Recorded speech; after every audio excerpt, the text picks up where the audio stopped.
The scream pierced the fluorescent-lit underground parking garage. "Help my mom! They beat my mom!" The little girl's desperate voice bounced off concrete walls as she clutched at her mother's limp form. Blood trickled from the woman's temple, her expensive suit now crumpled against the cold floor beside a luxury sedan. Three men in black suits stood blocking the car faces impassive in the harsh light. She deserved this lesson. A deep voice cut through the tension from behind them. The real lesson is for cowards. A man in maintenance coveralls stepped forward, his toolbox making a definitive thud as he set it down. He removed his work gloves deliberately, revealing scarred hands and eyes cold as steel. In 5 seconds, all three assailants were on the ground, their bodies crumpled in awkward angles, expressions frozen in confusion about what had just happened. The maintenance worker knelt beside the injured woman, his movements precise and practiced. "Stay calm. I know how to stop the bleeding." His fingers expertly applied pressure to the wound, his other hand reaching for supplies from his toolbox with practiced efficiency. The little girl watched tears streaming down her face. "Mommy, wake up." When the man looked up, face glistening with sweat, the injured woman's eyes fluttered open momentarily. Recognition flickered across her features. That man was Ethan Ward, 38 years old, former head of internal safety at Grant Tech Corporation, the very company where Sophia Grant served as CEO. The very same Sophia Grant who had terminated his employment 2 years ago after a workplace accident. The very same Sophia Grant who now lay bleeding in his arms. Ethan hadn't hesitated when he heard the child's cry. His military training had kicked in automatically, assess, act, protect. 8 years as a Navy SEAL had hardened his instincts, particularly in rescue operations and battlefield medicine. He transferred those skills to the corporate world until that fateful day when following protocol would have meant letting someone die. 2 years ago, the explosion had rocked the east wing of Grant Tech's manufacturing plant. Alarms blared as smoke filled the corridors. Protocol dictated securing the prototype equipment, first millions in proprietary technology at risk. But Ethan had heard the screams. A technician trapped beneath collapsed shelving flames approaching. The division head had barked the order. "Secure the prototypes, we'll come back for him." Ethan had ignored the command, rushing instead toward the screams. He dragged the technician to safety, suffering burns on his hands in the process. The man lived. The prototypes were destroyed. The cost $7 million in equipment, 3 months of research data. The termination paper had landed on his desk the next morning. Sophia's signature at the bottom, her words still clear in his memory. "Safety is about protocols, not personal heroics, Ward. We can't retain employees who can't follow the rules." Ethan's response had been quiet but firm. "Safety is about people, not paperwork.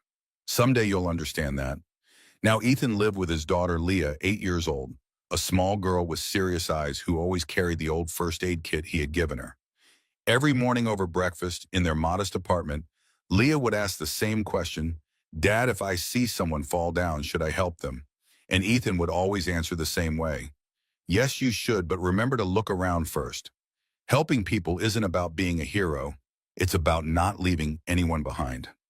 Those words had echoed in his mind when he heard Emma Grant's cries for help in the parking garage. He had acted on instinct, neutralizing the threat, stabilizing Sophia, staying until the ambulance arrived. When Sophia regained consciousness briefly, the overhead lights cast strange patterns on the ambulance ceiling. The first face she saw was his, both strange and familiar. "You still remember how to save people?" she whispered, confusion and pain clouding in her eyes. "I haven't forgotten anything that could save someone," he replied simply. Little Emma squeezed her mother's hand, voice trembling. "Mommy, he saved you." Ethan nodded once, then left his old ID badge, stained now with Sophia's blood, on the stretcher table, before walking away, disappearing into the night, before the police could ask too many questions. Sophia Grant had built Grant Tech from a small startup into a technological powerhouse. At 38, she was one of the youngest female CEOs in the industry, known for her razor-sharp business acumen and uncompromising leadership style. 4 years ago, her husband Michael had died in a car accident, leaving her to raise Emma alone, while steering the company through increasingly competitive markets. She had cultivated a reputation for being cold decisive, placing profit margins above all else. The business press called her the Ice Queen of Silicon Valley, a nickname she privately resented but publicly embraced. Better to be feared than underestimated. Better to be respected than liked. But behind closed doors, Sophia struggled with loneliness, with guilt over the limited time she spent with Emma, with the constant pressure to prove herself in an industry dominated by men. Her penthouse apartment offered spectacular views, but felt empty most nights, filled with expensive furniture but few personal touches. The only photographs showed her and Emma, their smiles becoming more forced with each passing year. 3 days after the attack, Sophia found herself driving to a small auto repair garage in a working-class neighborhood across town. No executive suit today, just jeans and a simple blouse, her bruised face partially hidden behind large sunglasses. She sat in her car gathering courage, watching as Ethan knelt beside an old Chevy, his hands covered in engine oil. No suit anymore, no power, just a man doing honest work. Beside him sat Leah, her legs swinging from a wooden stool, carefully coloring in a book, occasionally looking up to ask her father questions about the engine. Sophia watched their interaction, the gentle patience in Ethan's explanations, the trust in Leah's eyes, the comfortable rhythm of their relationship. Something tightened in her chest. When she finally approached, Ethan didn't seem surprised to see her. He wiped his hands on a rag, his expression unreadable. "I came to thank you," Sophia said, her voice less commanding than usual. He replied softly, "Thanks won't make wounds heal faster." "Why did you help me?" "Because once I failed when I couldn't help someone in time." Leah looked up from her coloring book, asking quietly, "Dad, is that person okay now?" Ethan glanced at Sophia, something unreadable passing between them. "Now they are." Later that evening, Sophia sat in her home office, turning Ethan's old ID badge in her hands. The badge was worn corners, bent dried blood still visible on the edge. She traced her finger over his name, Ethan Ward, Safety Director, the title she had stripped from him. Outside her window, the city lights blurred through unexpected tears.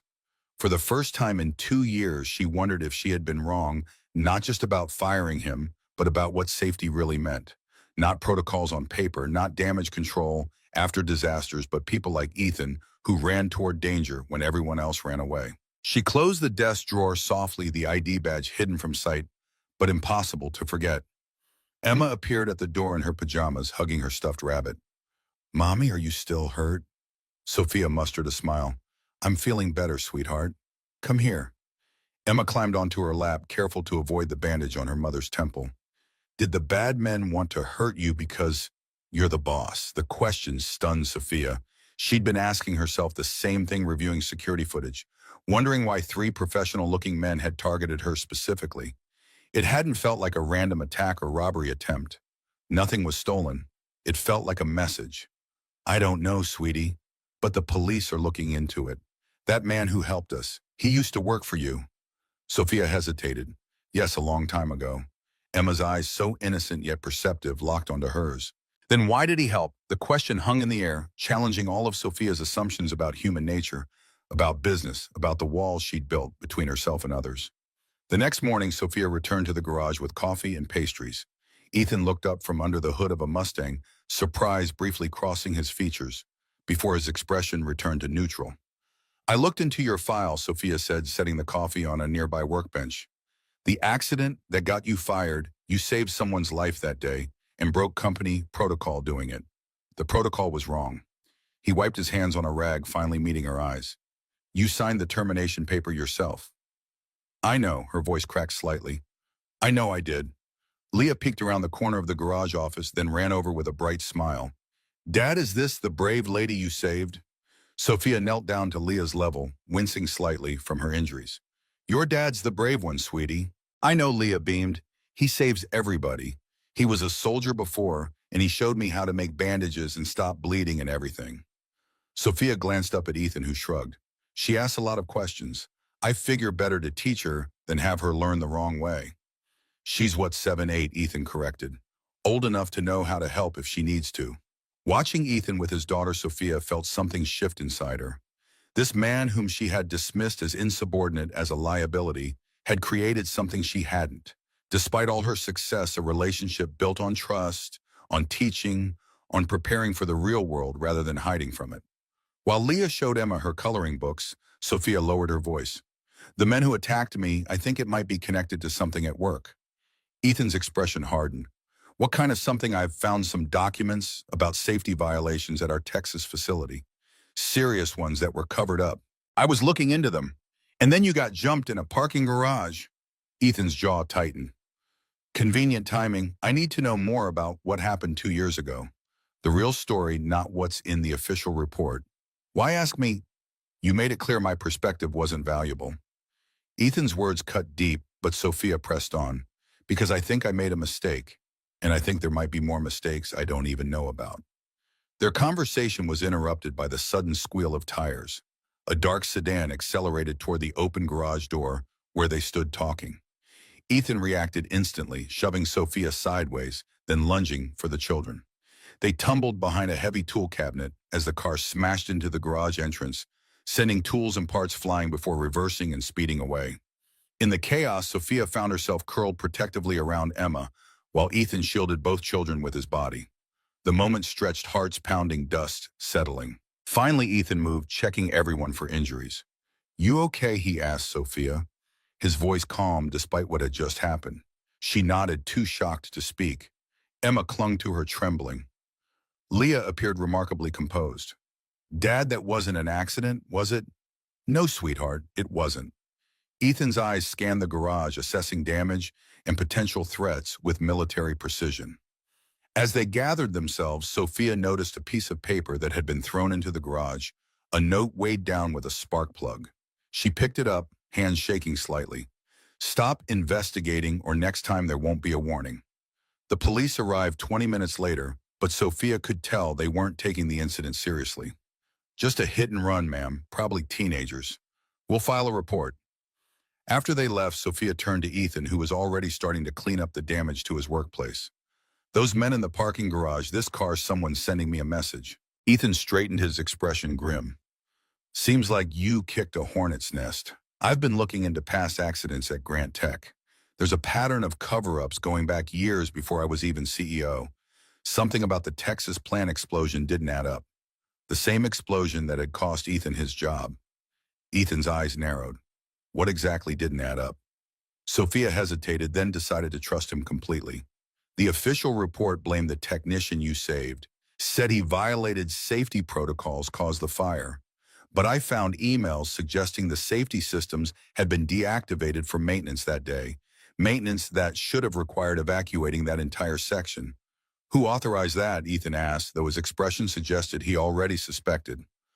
"Charles Reynolds, Vice President of Operations, your direct superior at the time." Understanding dawned on Ethan's face. "And the person who recommended my termination most strongly?" Sophia nodded. "The same person who just became acting head of safety last month." For a moment, neither spoke, the implications hanging between them. Then Ethan looked at the two girls now sitting together on Leah's stool, Emma showing Leah something on her tablet. "They're after you because you know too much," Ethan said quietly, "and they're not above using violence. I need to know everything you remember about that day, about Reynolds, about the safety protocols that were supposedly in place." Ethan studied her face, looking for sincerity, for trustworthiness. "Why come to me? Why now?" "Because you were right." Sophia's admission cost her, but she forced the words out. "Safety is about people, not paperwork. And I think people are getting hurt because I forgot that." The next day, Ethan received an unexpected visitor at the garage. Sophia's assistant, Bradley, looked distinctly uncomfortable. In the working-class neighborhood, his tailored suit and polished shoes marking him as an outsider. "See, Grant asked me to deliver these to you." Bradley handed over a thick folder. "They're the maintenance records for the Texas plant from 2 years ago. She thought you might want to review them before your meeting." Ethan took the folder, noticing how Bradley's eyes widened slightly at his oil-stained hands. "Tell her I'll look them over." After Bradley departed, Ethan opened the folder at his workbench. Inside were not just maintenance records, but internal emails, inspection reports, and most damning, a memo from Reynolds instructing maintenance to expedite procedures by bypassing certain safety protocols during the upgrade. That evening, with Leah at a friend's house for dinner, Ethan spread the documents across his small kitchen table. When a knock came at his apartment door, he wasn't surprised to find Sophia standing there, Emma at her side. "I see you got the files," Sophia said, noticing the papers. "Come in." Ethan stepped aside. "I was just connecting some dots." Emma brightened when she spotted Leah's collection of colored pencils on the coffee table. Can I draw while you talk?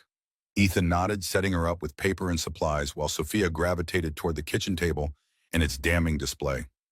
For the next hour, they pieced together what had really happened 2 years ago. Reynolds had been under pressure to meet production deadlines for a major client. The safety upgrades would have required shutting down production for 3 days. Instead, he'd ordered a partial bypass, creating the conditions that led to the explosion. And he blamed the technician, Sophia said, disgust evident in her voice, made him the scapegoat. And when I broke protocol to save him, I became the next convenient target. Sophia's gaze fell on a particular document, the termination notice with her signature. I trusted Reynolds. I believed what he told me about you. Ethan didn't respond immediately. Finally, he asked, what changed? Why investigate now? Last month, I found irregularities in the safety records for our Chicago plant. Small things at first, inspection dates that didn't match signatures from engineers who weren't on site. Then I discovered an entire section of safety violations that had been systematically buried by Reynolds and others. There's a culture of cutting corners, of prioritizing production over safety. I built that culture, Ethan. Her admission clearly pained her. I rewarded managers who delivered results without asking how they achieved them. Ethan studied her, seeing past the CEO exterior to the woman beneath one, clearly wrestling with her role in creating a dangerous system. What happens now, he asked. I take these to the board, show them what's been happening, make changes from the top down. And if Reynolds finds out, that's why I came to you first. I need to understand exactly what happened from someone who was there, someone who sees what I missed. Their discussion was interrupted by Emma's voice. Mommy, look what I drew. The little girl held up a colorful drawing of 4 stick figures holding hands, 2 tall, 2 small, standing in front of what looked like a building. That's you. She pointed at one tall figure with long brown hair. And that's Ethan, and that's me, and that's Leah. And that's our new safety school where people learn not to get hurt. Sophia glanced at Ethan, something unspoken passing between them. Out of the mouths of babes. The following morning, Sophia walked into the Grant Tech executive offices with renewed purpose. Her assistant Bradley jumped up as she passed. Ms. Grant, Mr. Reynolds called an emergency board meeting at 10. He says it's about unauthorized access to confidential files. Sophia's steps faltered only slightly. When? 20 minutes ago. Everyone's gathering in the main boardroom. Thank you, Bradley. Sophia continued to her office, shutting the door behind her. She'd known confrontation was inevitable, but hadn't expected Reynolds to move so quickly. Someone must have tipped him off, perhaps Bradley himself, or someone monitoring the file access logs. She quickly backed up key documents to her personal drive, then selected specific emails to forward to her private account and Ethan's. As she worked, her phone buzzed with a text from Ethan. Be careful. These people already tried violence once. The boardroom fell silent as Sophia entered. Around the large mahogany table sat 12 board members and executives with Charles Reynolds standing at the head remote control in hand. On the large screen behind him was an image from a security camera, Sophia handing documents to Bradley in the parking garage. Ah, Sophia, Reynolds said, his smooth voice belying the tension in the room.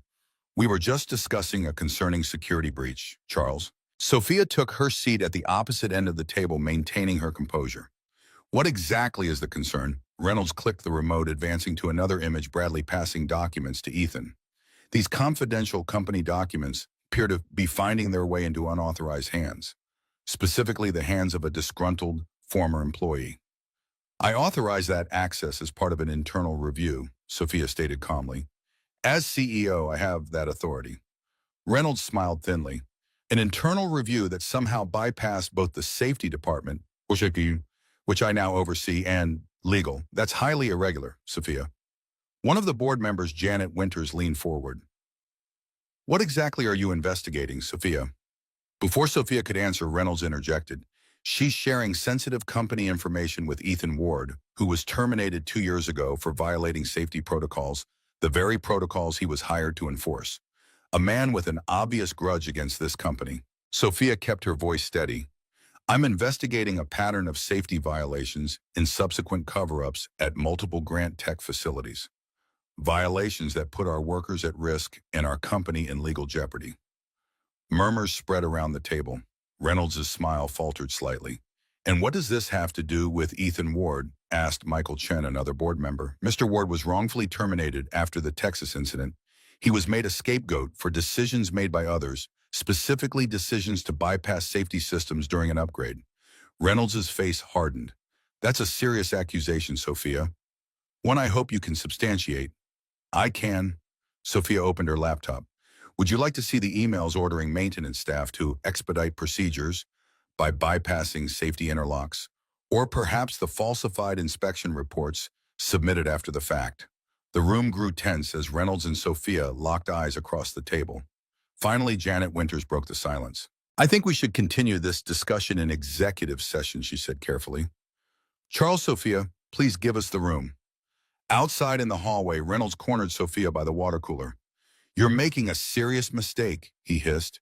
You have no idea what you're meddling with. I know exactly what I'm doing, Charles. Cleaning up my company. His expression darkened. Your company.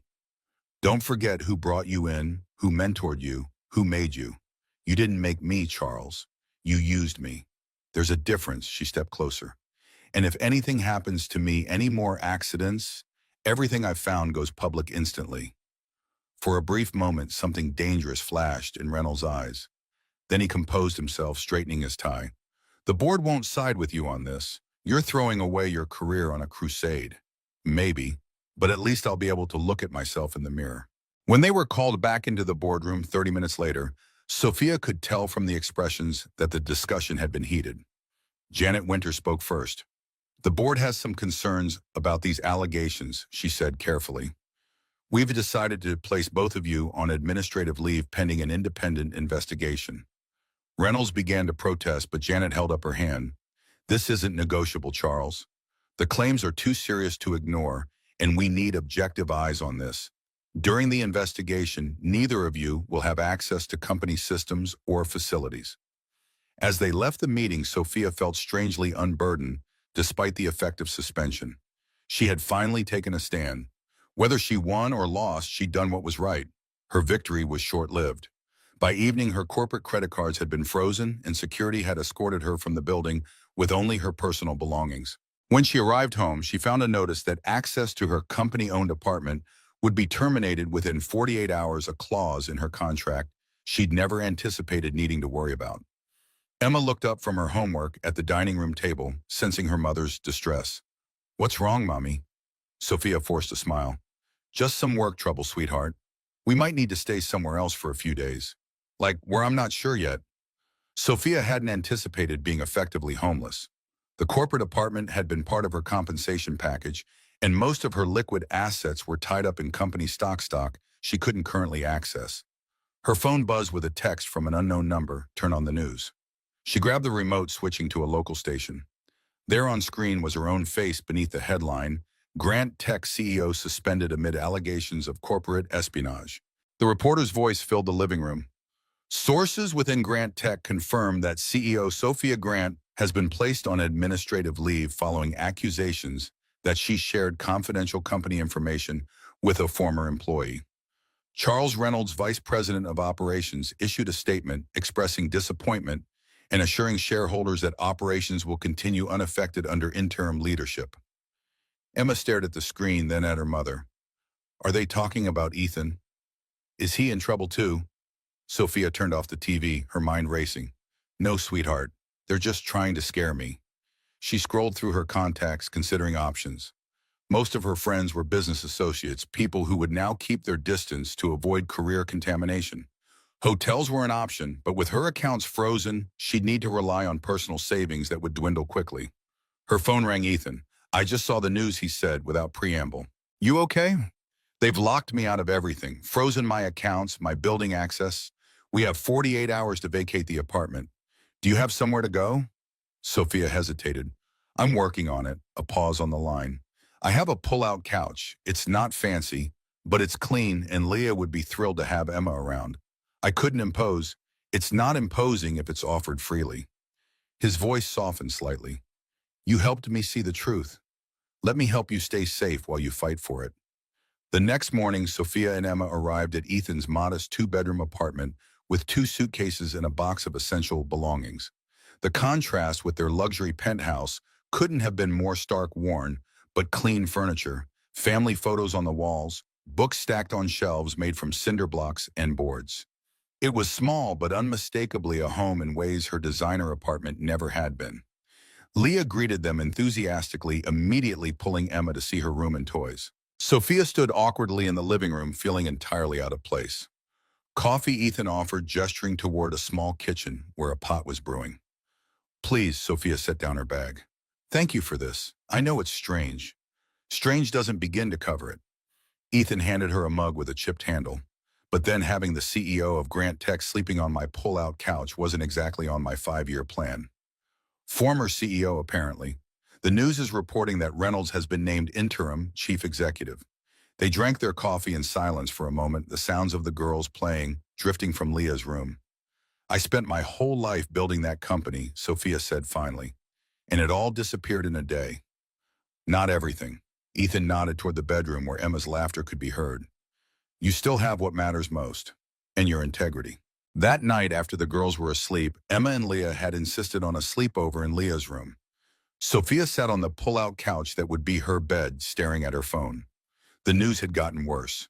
Not only had she been suspended, but Reynolds was now publicly suggesting that she had been working with Ethan to manipulate safety records as part of a planned lawsuit against the company. Her phone buzzed with texts from former colleagues, some expressing concern, others clearly distancing themselves from the fallout. Then came an email from Janet Winters. Be careful, Sophia. This goes deeper than you know. Watch your back. Ethan emerged from his bedroom dressed in sweatpants and a faded navy t-shirt. Can't sleep. Sophia shook her head. Janet Winters just warned me to watch my back. Smart woman. He sat in the armchair across from her. Reynolds isn't going to stop at character assassination. I never thought he'd go this far. I trusted him. Ethan studied her face. You've had a lot of illusions shattered this week. I've spent years thinking I was building something important. Now I'm not sure what I was building at all. Sophia looked around the modest apartment. Meanwhile, you lost your job, your income, your status, and somehow built something real. Don't romanticize struggle, Sophia. It's been hard. Really hard. After Karen died, I was lost for a long time. Taking care of Leah, trying to find work with a termination on my record. Some days I barely held it together. How did you, one day at a time, focus on what matters? Leah, teaching her, protecting her. The rest is just noise. His eyes met hers. You'll find your way through this too. The next morning, while Ethan was at work and the girls at school, Sophia used the quiet apartment to plan her next steps. She needed evidence that couldn't be buried or explained away. She needed to speak with the technician. Ethan had saved Marcus Rivera, now working for a competitor in Austin, according to social media. She drafted an email explaining the situation and asking for his account of what happened. His response came within an hour. I can't help you. I signed an NDA as part of my settlement. My family depends on that money. Sophia stared at the screen, another piece clicking into place. Reynolds had bought Rivera's silence. The question was, how many others had been similarly silenced? Her research was interrupted by a knock at the apartment door. Through the peephole, she saw 2 men in suits, not the ones from the parking garage, but with the same professional demeanor. Corporate security or private investigators, she guessed. She remained silent, not opening the door. Ms. Grant, we know you are in there, one called through the door. We just want to talk about your situation. Sophia didn't respond, her heart racing. After several minutes they left. She immediately texted Ethan. People looking for me came to your apartment. Corporate types. They're gone now, but they know I'm here. His response was immediate. Don't open the door for anyone. I'm coming home. 20 minutes later, Ethan arrived, checking the hallway and stairwell before entering. They know where you are. That's not good. How would they track me here? Your phone, your car, Bradley, knowing we were in contact. Doesn't matter now. We need to move you. Where? They'd find me at a hotel just as easily. Ethan paced the small living room, thinking, we need to get into Reynolds' office. Find concrete evidence of what he's been hiding. Breaking into the Grant Tech executive offices. Are you serious? Do you have a better idea? Reynolds is systematically destroying your reputation and cutting off your resources. If we don't get ahead of this, you could face criminal charges. Or worse. The determined look in his eyes reminded Sophia of the maintenance worker who had appeared in the parking garage, focused, unafraid, prepared to act while others stood frozen. She realized that beneath the quiet exterior, Ethan Ward was a warrior who had simply chosen a different battlefield. How would we even get in? My access has been revoked. I still have contacts in the security department. People who know what Reynolds is really like. Ethan pulled out his phone. Let me make a call. That evening, after arranging for a neighbor to watch the girls, Sophia found herself in the passenger seat of Ethan's battered pickup truck, parked a block from the Grant Tech headquarters. The night security shift had just changed, and according to Ethan's contact, they had 20 minutes, while cameras in the executive corridor were under maintenance. This is insane, she whispered as they approached the service entrance. Breaking into my own company. Technically, we're not breaking in. Ethan held up a key card. We're entering with authorization, just not yours. The service entrance accepted the key card without issue. They moved quickly through back corridors, avoiding the main lobby with its security desk. The executive floor was dark and silent as they made their way to Reynolds' office. The door was locked, but Ethan produced a small tool from his pocket. Where did you learn that you pick up skills in special operations? Not all doors in war zones come with key cards. The lock clicked open. We have 15 minutes max. Reynolds' office was immaculate with awards and photographs of him with various dignitaries adorning the walls. Sophia went straight to his computer while Ethan began carefully searching through file cabinets. It's password protected, Sophia said, frustrated. Try Everest 74, Ethan suggested, not looking up from the files. Sophia typed it in. The desktop appeared. How did you know that? He climbs Everest on his vacation every July. Brags about it constantly, and people who brag rarely think about security. Ethan continued methodically examining files. Sophia began searching through Reynolds' emails and documents. There was nothing overtly incriminating. Reynolds was too smart for that, but there were patterns. References to special handling for safety incidents, discussions about containment strategies for worker complaints. Then she found a folder labeled Insurance Policies. Inside were files on dozens of employees, including Marcus Rivera and Ethan himself. Each contained detailed personal information, financial records, family details, potential leverage points. And in Rivera's file, a copy of the NDA with a side letter specifying that his settlement was contingent on his testimony against Ethan. Ethan, look at this. She turned the screen so he could see. He's been collecting blackmail material on employees, using it to keep people quiet. Ethan's expression darkened as he scanned the files. There's a file on you, too. Sophia clicked on it, discovering surveillance photos of her and Emma, records of her finances, even transcripts of private conversations with board members. Reynolds had been building a case against her for months, waiting for the right moment.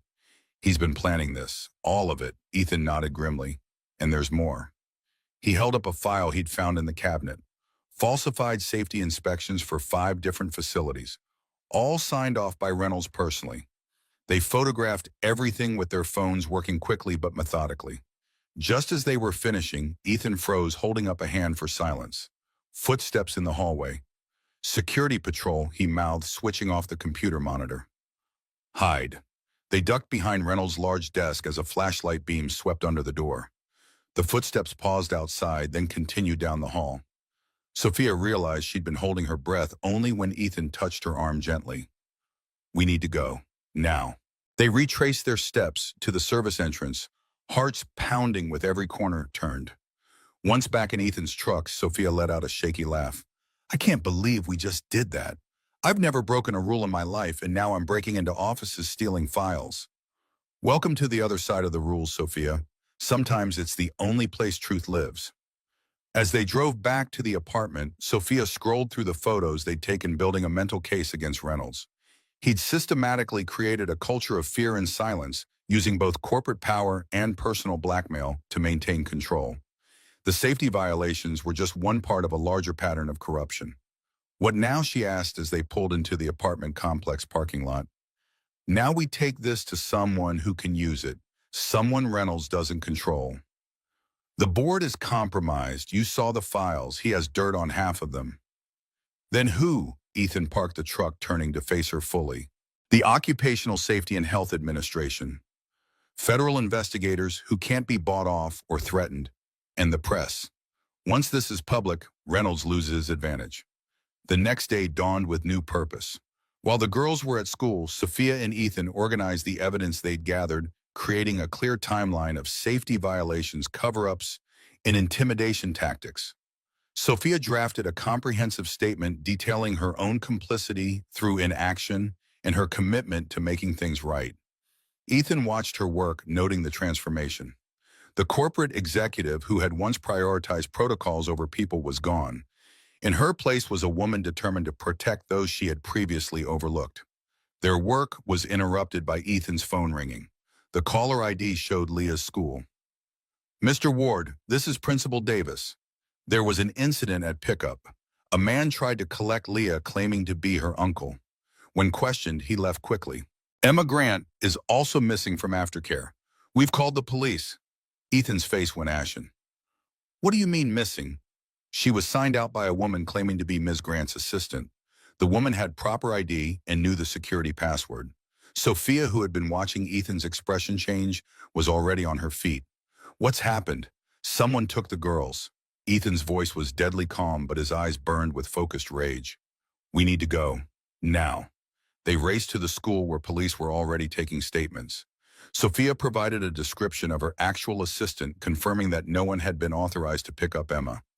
Ethan paced like a caged animal, his military training evident in his controlled movements and hyper-awareness. As they were speaking with detectives, Sophia's phone rang, an unknown number. "Ms. Grant." A familiar voice. "Reynolds. You seem to have misplaced something valuable." "As have I." "Where are they?" Sophia's voice shook with rage and fear. "Safe for now, but that could change if certain files don't return to where they belong. All copies, all evidence." Ethan, watching Sophia's face, could tell immediately who was calling. He gestured for her to put it on speaker. "If you've touched our daughters," Ethan began, his voice terrifyingly quiet. "Mr. Ward." Reynolds sounded unsurprised to find him there. Always the hero, but this time heroics won't help. "This is business. Taking children is not business," Sophia snapped. "It's a federal crime." Reynolds' voice hardened. "So is corporate espionage, industrial sabotage, breaking and entering. Shall I continue the warehouse on Canton Street? 1 hour. Come alone, bring everything you took, and the children go home unharmed." The call ended. Sophia looked at Ethan, terror and determination warring in her expression. "We have to go." "It's a trap," Ethan said flatly. "He doesn't intend to let any of us walk away from this." The detective, who had been listening, frowned. "We can send officers?" "No," Ethan cut him off. "If Reynolds sees police, we don't know what he'll do." He turned to Sophia. "I need to make a call. Someone I trust." While the police continued their investigation, Ethan stepped away, speaking quietly into his phone. When he returned, his expression had changed, focused, almost predatory. "I have a plan, but you need to trust me completely." "Whatever it takes," Sophia said without hesitation. "Just get our girls back." The warehouse on Canton Street was in an industrial area largely deserted after business hours. Sophia parked her car where instructed, then walked alone toward the building's side entrance. In her hand was a USB drive containing all the evidence they had gathered. Around her neck hung a small pendant, new given to her by Ethan before they separated. Inside the warehouse was dimly lit with shipping containers, creating a maze of corridors. Reynolds stood in a cleared area at the center, flanked by 2 men, the same ones who had come to Ethan's apartment. Of the girls, there was no sign. "Where are they?" Sophia demanded, stopping several yards away. Reynolds smiled thinly. "Safe. Show me what you brought." Sophia held up the USB drive. "Everything we took from your office." "Now where are my daughter and Leah?" Reynolds gestured to one of his men, who disappeared behind a shipping container, returning moments later with the girls. Emma and Leah looked frightened but unharmed, holding hands tightly. Leah's expression brightened slightly when she saw Sophia, but Emma began crying. "Mommy, it's okay, sweetie," Sophia called, fighting to keep her voice steady. "Everything's going to be fine." Reynolds extended his hand. "The drive." Sophia hesitated. "How do I know you won't hurt us once I hand this over?" "You don't, but you have no choice." Reynolds' smile was cold. "Your maternal instinct overrides your business sense. It always was your weakness." Slowly, Sophia walked forward, the USB drive extended. As Reynolds reached for it, she asked quietly, "Why Charles?" "We built the company together." "Why risk everything like this? Because you started believing your own press." "Sophia, thinking you built Grant Tech when I was the one who made all the hard decisions, who kept the machine running while you played CEO." His voice hardened. I earned this company. You were just the acceptable face we put on it. As his fingers closed around the drive, the pendant at Sophia's throat suddenly emitted a high-pitched beep. Reynolds froze confused. What is... The warehouse doors burst open. Men in tactical gear swarmed in from multiple entrances, weapons raised. Down. Down, everyone. Down, chaos erupted. Reynolds' men reached for weapons but were quickly subdued. Reynolds himself lunged for Sophia, grabbing her arm roughly, but suddenly staggered backward, an expression of shock on his face. Behind him stood Ethan, eyes cold, fists still extended from the precise strike he delivered to a pressure point in Reynolds' shoulder. Reynolds collapsed to his knees, arm hanging uselessly. The girl Sophia shouted, searching frantically through the confusion. Here, Ethan's voice from behind a container. He emerged with both girls clinging to him, his body positioned to shield them from potential threats. As federal agents secured the scene and paramedics checked the children, Sophia learned what Ethan had done. The someone he trusted was his former SEAL teammate, now an FBI agent specializing in corporate crime. The pendant had contained a tracking device and microphone broadcasting Reynolds' confession to agents surrounding the warehouse. Hours later, after statements had been given and the girls were finally asleep in Ethan's apartment, curled together on Leah's bed like sisters, Sophia sat on the couch beside Ethan, emotionally exhausted. How did you know to call the FBI? That they'd believe you? Ethan shrugged slightly. I didn't know for sure, but Jake, my teammate, he's been investigating corporate safety violations for years. When I told him what we found, he already had a file on Reynolds. We just gave him the final pieces. You risked everything. Sophia's voice was quiet in the dimly lit room. Your freedom, your daughter, so did you. His eyes met hers. When it counted, you chose people over power. That's all that matters in the end. In the silence that followed, something shifted between them. Understanding, respect, perhaps something more. Two people from different worlds who had found common ground in the most unlikely circumstances. The next morning, while the girls ate breakfast, the news broke. Grant Tech executive arrested in kidnapping corruption scandal. Reynolds' face filled the screen, being led away in handcuffs. The reporter detailed allegations of safety violations, witness intimidation, and most recently the kidnapping of 2 children in an attempt to silence whistleblowers. Emma looked up from her cereal. Is the bad man going to jail? Sophia nodded. Yes, sweetheart. He can't hurt anyone anymore. Leah considered this seriously. Dad says sometimes people forget what's important until something bad happens to remind them. Ethan ruffled his daughter's hair affectionately. Pretty wise for 8 years old, huh? Sophia watched them, this man who had lost everything yet somehow maintained his integrity, his daughter who carried first aid supplies and wisdom beyond her years. She thought of her own life, the success that had come at the cost of so much else. The company she might never return to, the reputation that might never recover. As if reading her thoughts, Ethan said quietly, What will you do now? Before she could answer, Emma spoke up. Can we make that safety school now? Like in my picture, Sophia and Ethan exchanged surprised glances. What safety school, sweetie? Sophia asked. Emma rolled her eyes in the way only children can. The one where Ethan teaches people how not to get hurt at work. And you can teach the bosses how to be good bosses. Out of the mouths of babes, Ethan murmured, echoing their earlier conversation. Sophia felt something stir within her. Possibility, purpose, redemption.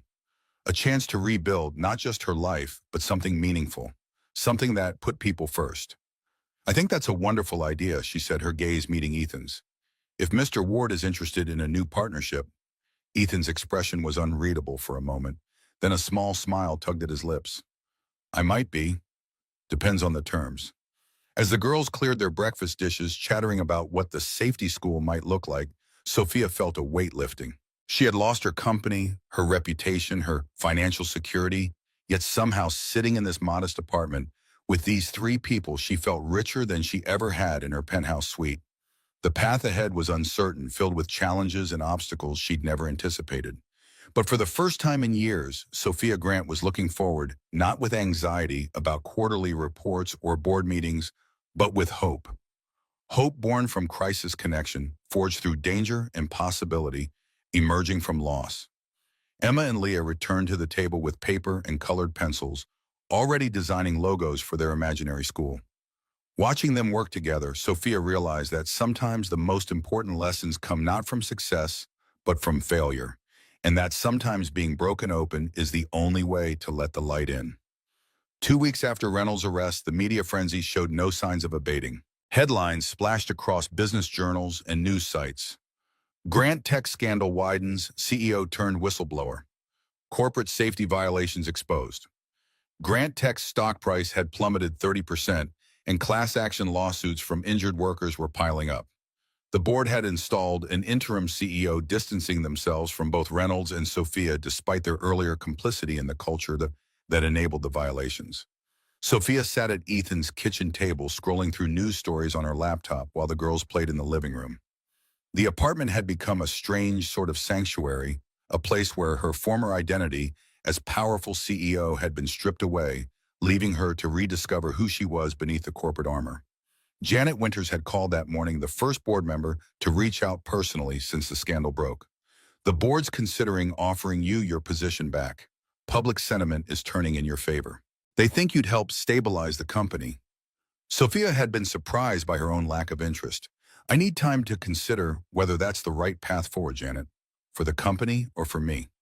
Now watching Emma and Leah construct an elaborate fort from couch cushions and blankets, Sophia wondered what returning to Grant Tech would mean. Could she truly reform a system that had been corrupt for years? Or would she be better starting something new?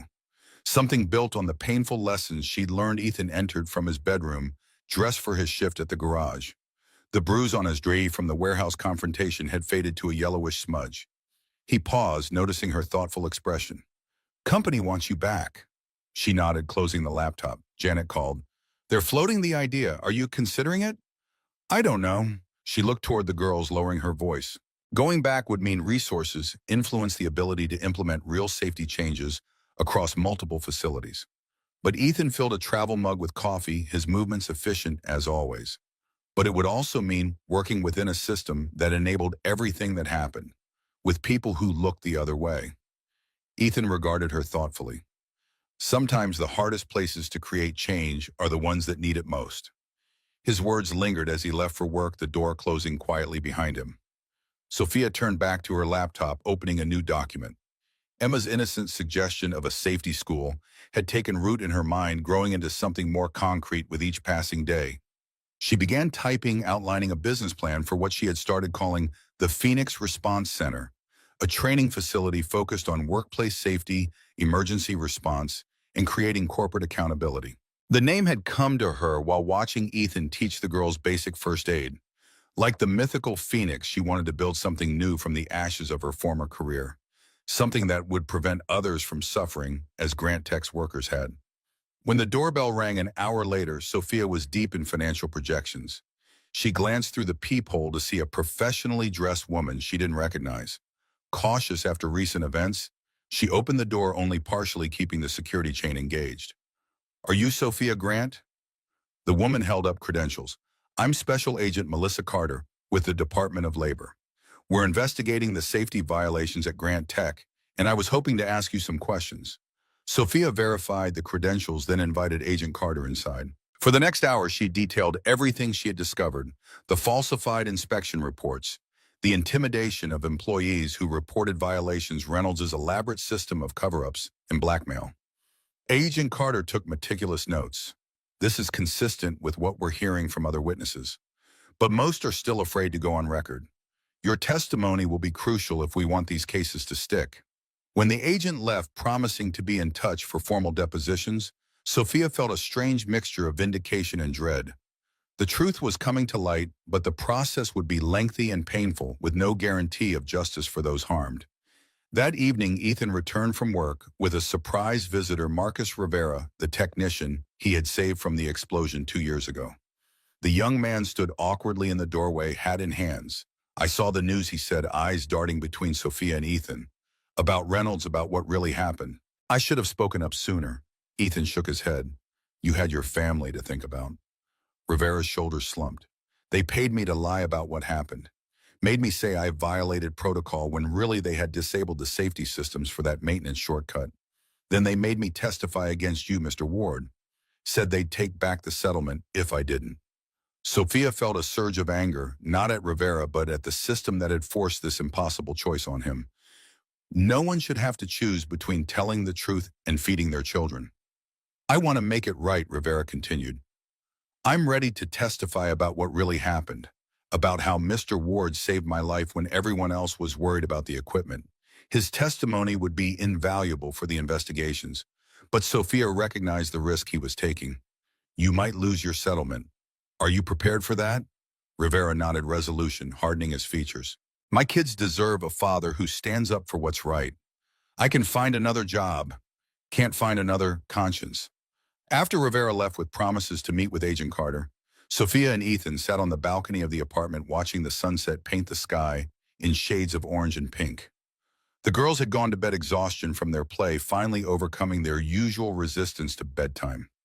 More people will come forward now, Ethan said, sipping a beer. Rivera's testimony changes things. It might not be enough to get your job back, Sophia cautioned. The legal battles could drag on for years. Ethan's smile held no bitterness. I'm not looking to go back, Sophia. Some bridges stay burned, and maybe that's for the best. His words resonated with her own growing certainty that returning to Grant Tech wasn't the right path. The company had been built on a foundation that was fundamentally flawed. Better to build something new than try to salvage what was broken beyond repair. I've been thinking about Emma's idea, she admitted, about starting a training center, teaching workplace safety, emergency response, creating accountability frameworks for companies. Ethan's interest visibly piqued. Using your executive experience and my field knowledge? Exactly. She felt a flutter of excitement, the first genuine enthusiasm she'd experienced in weeks. We could offer training programs for workers and management, help companies develop real safety cultures, not just checkbox compliance. It would take startup capital facilities accreditation. Ethan's tone wasn't dismissive, but practical thinking through the challenges as he did with any mission. I have some personal savings that Reynolds couldn't touch. And once the legal situation settles, I should regain access to my investments. Not CEO-level wealth, but enough to start something meaningful. Their conversation stretched into the night, possibilities unfurling between them. By the time they finally went to sleep, Sophia on the pull-out couch that had become her bed, Ethan to his room down the hall, the Phoenix Response Center had evolved from vague concept to nascent reality. The next morning brought a harsh return to their ongoing challenges. Sophia's phone rang early, her attorney, with troubling news. Reynolds had been granted bail, despite the kidnapping charges, his wealth and connections overriding the prosecutor's concerns about flight risk. Is that even possible? Sophia paced the kitchen, keeping her voice low to avoid waking the girls. He took children hostage. His attorney argued successfully that it was a custodial dispute, not a kidnapping. The lawyer's tone conveyed his frustration. They're painting it as a misunderstanding between corporate colleagues, not the criminal act it was. After the call ended, Sophia found Ethan in the living room, his expression making it clear he had overheard enough to understand. Reynolds won't stop coming after us just because he's facing charges. If anything, he's more dangerous now. We should move the girls somewhere safer, Sophia suggested. My sister has a place in Colorado. Ethan shook his head firmly. Running shows fear, and fear gives him power. We stay, but we're smart about it. His military background surfaced in the calm assessment of threat and response. New security protocols. The girls don't go anywhere alone. We vary our routines, watch for surveillance. Their conversation was interrupted by Leah's sleepy voice from the hallway. Dad, why are you talking about bad guys so early? Ethan's demeanor shifted instantly, the strategic planner replaced by the gentle father. Just some grown-up problems, kiddo. Nothing for you to worry about. How about pancakes? While Ethan made breakfast with the girls, Sophia received another call, this one from Janet Winters, speaking not as a board member, but as a friend. Reynolds has allies on the board still, Janet warned. Be careful what information you share with anyone connected to Grant Tech, including me. The warning heightened Sophia's unease. Reynolds' reach extended further than they'd realized, his influence embedded in the corporate structure like roots of an invasive plant. Cutting him out wouldn't be as simple as removing one corrupt executive. That afternoon, Sophia drafted a formal statement declining the offer to return as CEO of Grant Tech. Her attorney advised against making it public until the investigations progressed further, but the decision itself brought unexpected relief. She was choosing a different path forward, one aligned with her evolving values rather than her former ambitions. While the girls were at school the next day, Sophia and Ethan visited potential locations for the Phoenix Response Center.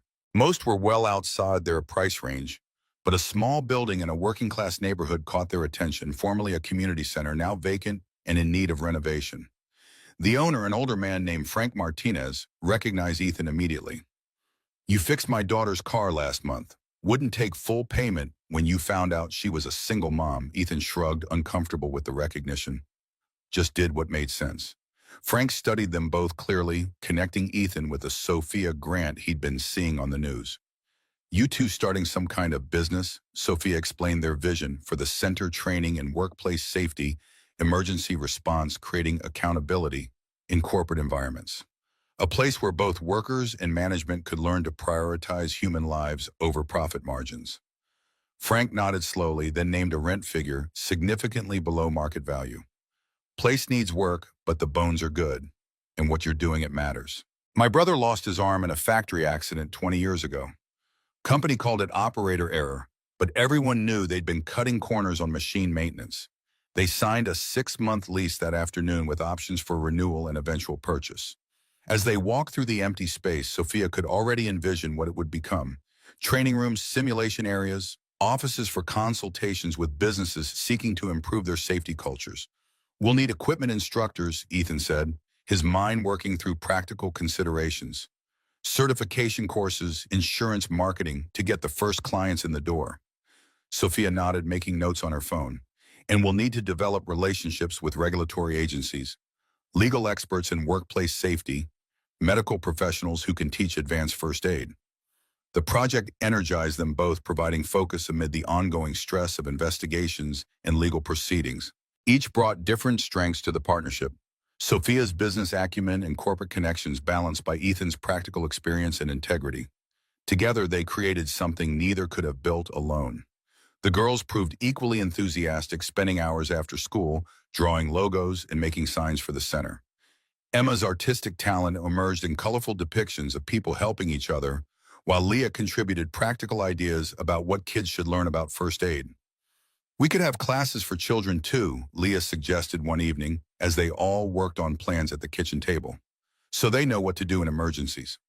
Her suggestion prompted a new dimension to their business model: community classes offered at reduced rates or free, ensuring that potentially life-saving knowledge wasn't restricted to those who could afford it.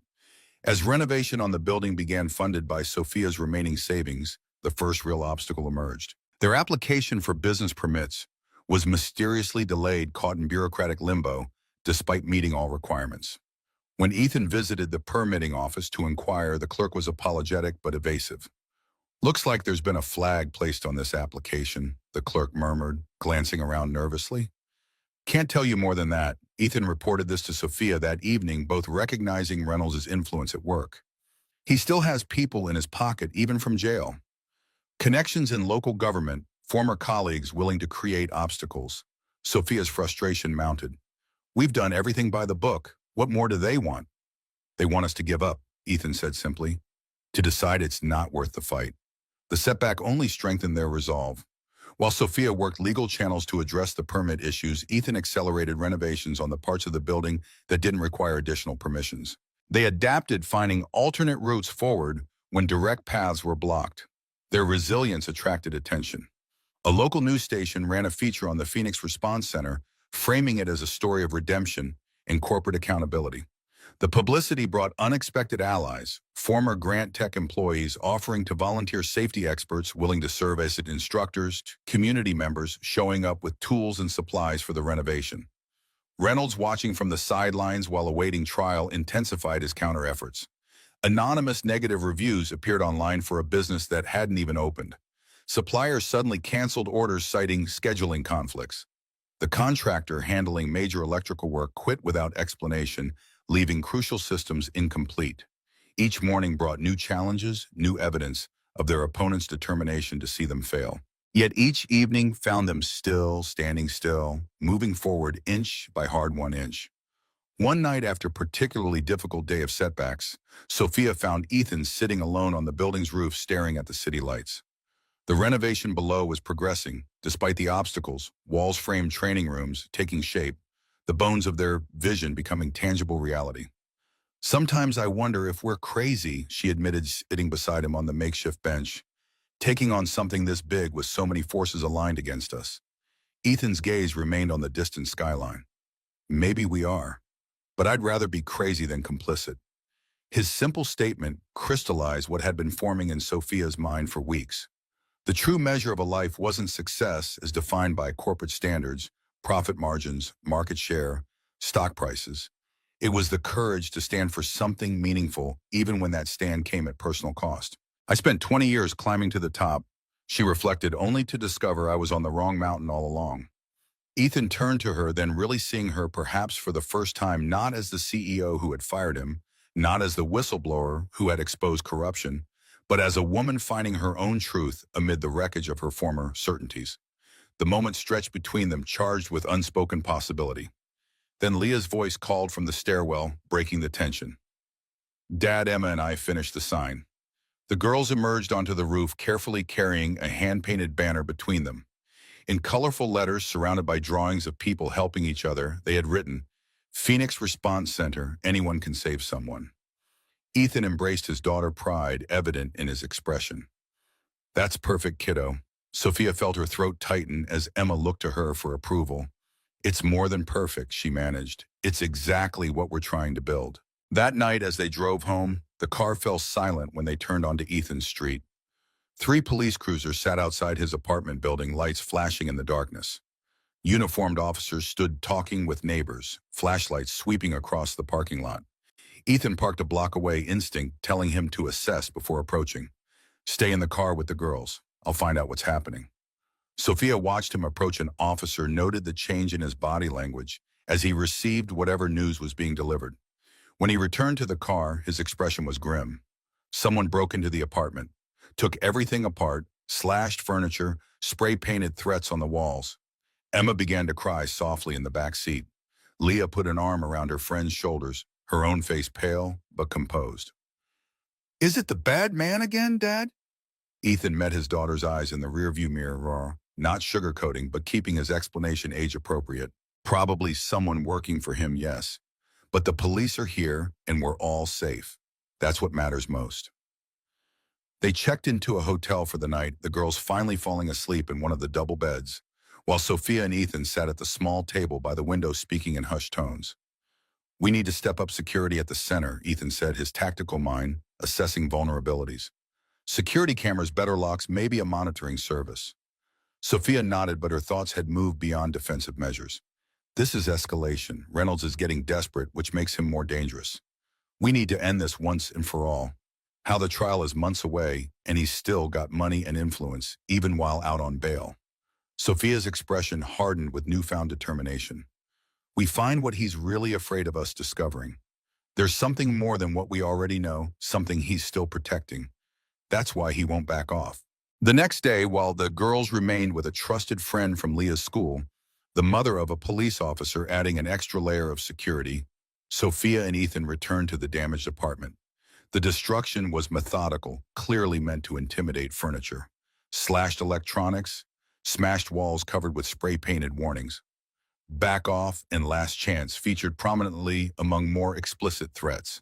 As they sorted through the wreckage, salvaging what could be saved, Sophia noticed something odd about the damage pattern. Nothing was missing, not valuables, not documents. The intruders had destroyed but not taken. They weren't looking for anything, she realized. This was pure intimidation. Ethan nodded grimly, surveying his daughter's room where even stuffed animals had been torn apart. Which means Reynolds is afraid we already have whatever he's worried about, or that we'll find it somewhere else. That afternoon, while filing police reports and arranging for repairs, Sophia received an unexpected call from Bradley, her former assistant at Grant Tech. I need to talk to you, he said, voice tight with anxiety. Not over the phone. It's about Reynolds. They met at a coffee shop downtown, Bradley nervously checking over his shoulder every few minutes. I've been helping the federal investigation, he admitted, turning over documents, providing context for emails. Reynolds found out somehow. Sophia felt a chill. Has he threatened you? Bradley's laugh held no humor. Directly, no. But my sister's car brakes failed yesterday. Mechanics said the line had been cut. Then this morning, my apartment door had a red X painted on it. The pattern was clear. Anyone helping build the case against Reynolds was being targeted with escalating levels of intimidation. She had to end this before someone got seriously hurt. What do you know that has him so worried? Sophia pressed. There must be something specific he's trying to keep buried. Bradley hesitated, then slid a USB drive across the table. Engineering reports from the Texas plant. Not just about the explosion, but about design flaws in the medical devices manufactured there. Flaws that Reynolds knew about, but didn't disclose to regulators. He was cutting corners to meet production targets, and people died. As a result, Sophia stared at the small device, understanding its significance. This wasn't just about workplace safety violations anymore. This was knowing willful negligence that had led to fatalities among consumers, a criminal offense with much heavier penalties than what Reynolds currently faced. How many people, she asked, voice barely above a whisper. At least 17 deaths that I know of, Bradley replied. Maybe more that haven't been connected yet. Reynolds buried the reports, paid off the families with NDAs, recalled products quietly under different pretexts. Sophia pocketed the drive, her mind racing. This evidence would ensure Reynolds faced justice, but it also significantly raised the stakes. If he'd gone to such lengths to hide these deaths, there was no line he wouldn't cross to protect himself now. Be careful, Bradley warned as they parted. He's not just fighting for his reputation anymore. He's fighting to stay out of prison. When Sophia shared the new information with Ethan that evening, they both recognized the gravity of what they'd uncovered. This goes to the Department of Justice immediately, Ethan said, and we need to completely rethink our security precautions. They relocated temporarily to a small house outside the city belonging to Ethan's former SEAL teammate Jake. The rural property offered strategic advantages, limited access points, clear sight lines, distance from neighbors who might be manipulated or endangered. The girls adapted to the change with remarkable resilience, framing it as an adventure rather than a retreat. Jake's house had a large backyard where they could play safely, and the break from city routine provided welcome distraction from recent stresses. Sophia and Ethan took turns driving into the city to oversee continued renovations at the Phoenix Center, never establishing a predictable pattern that could be tracked. The USB drive and its damning contents had been turned over to federal prosecutors, adding new charges to Reynolds' case and eliminating the possibility of a lenient plea deal. Despite their precautions, an undercurrent of tension remained. Reynolds had gone silent, no new threats, no interference with the center's progress, no suspicious incidents. The absence of opposition felt more ominous than direct confrontation, suggesting he was planning something more significant than petty intimidation. We need to draw him out, Ethan said one evening as they reviewed security footage from the center. Force him to make a move on our terms, not his. Sophia considered the strategy, recognizing its roots in military tactics. What did you have in mind? I'd announce the center's opening. Make it a public event, media coverage, the whole works. Make it look like we're claiming victory.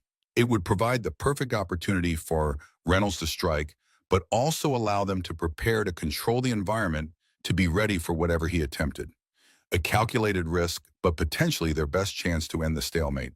They spent the next week laying groundwork, informing trusted law enforcement contacts, installing additional security measures at the center, planning for every contingency they could imagine. The announcement went out. The Phoenix Response Center would officially open its doors the following Saturday with demonstrations of workplace safety techniques, first aid training, and presentations on corporate accountability. Media response was immediate and enthusiastic, framing the center as a phoenix rising from the ashes of corporate corruption. Several prominent business leaders announced their attendance, eager to associate themselves with the positive narrative of reform and responsibility. Even Janet Winters confirmed she would be there, representing a faction of the Grant Tech Board interested in rebuilding the company's damaged reputation. The night before the opening, Sophia found herself unable to sleep. She sat on the porch of Jake's house, wrapped in a blanket against the autumn chill, stars brilliant above in the rural darkness. Tomorrow would either mark the beginning of a new chapter or bring a final confrontation with the man who had once been her mentor and was now her most dangerous adversary. Ethan joined her silently, offering a mug of tea before taking the chair beside her. You should be resting. Big day tomorrow. My mind won't stop racing, she admitted, planning for everything that could go wrong. That's normal before a mission, he assured her. The key is not letting it paralyze you. They sat quietly for a while, the silence comfortable between them. Over the past weeks, their relationship had evolved from reluctant allies to genuine partners, developing a rhythm and understanding that neither had anticipated. What happens after tomorrow? Sophia finally asked, giving voice to the uncertainty that had been growing alongside the center itself. Assuming everything goes as planned and Reynolds is finally contained. Ethan considered the question carefully. We build something that matters, something that helps people, something that reminds us why we started this in the first place. His answer was simple yet profound, focusing not on obstacles but on purpose. It reminded Sophia of what had drawn her to this path despite its difficulties, the chance to create something meaningful, something that put human welfare above profit margins and corporate hierarchies. In battle, Ethan continued, his voice soft in the darkness. Fear is a luxury you can't afford. When things get worse, instinct and training take over. Tomorrow, whatever happens, we'll be ready. His quiet confidence steadied her, as it had throughout their unlikely partnership. Whatever came next, Reynolds' final play, the center's future, their own evolving relationship, they would face it together with clear purpose and mutual trust. The morning of the opening dawned clear and crisp sunlight streaming through the Phoenix Center's newly installed windows. Sophia and Ethan arrived early, overseeing final preparations, while security teams conducted thorough sweeps of the building and surrounding area. The girls remained at Jake's house, safely distanced from potential danger, though they had extracted promises to be brought to the center once the event concluded successfully.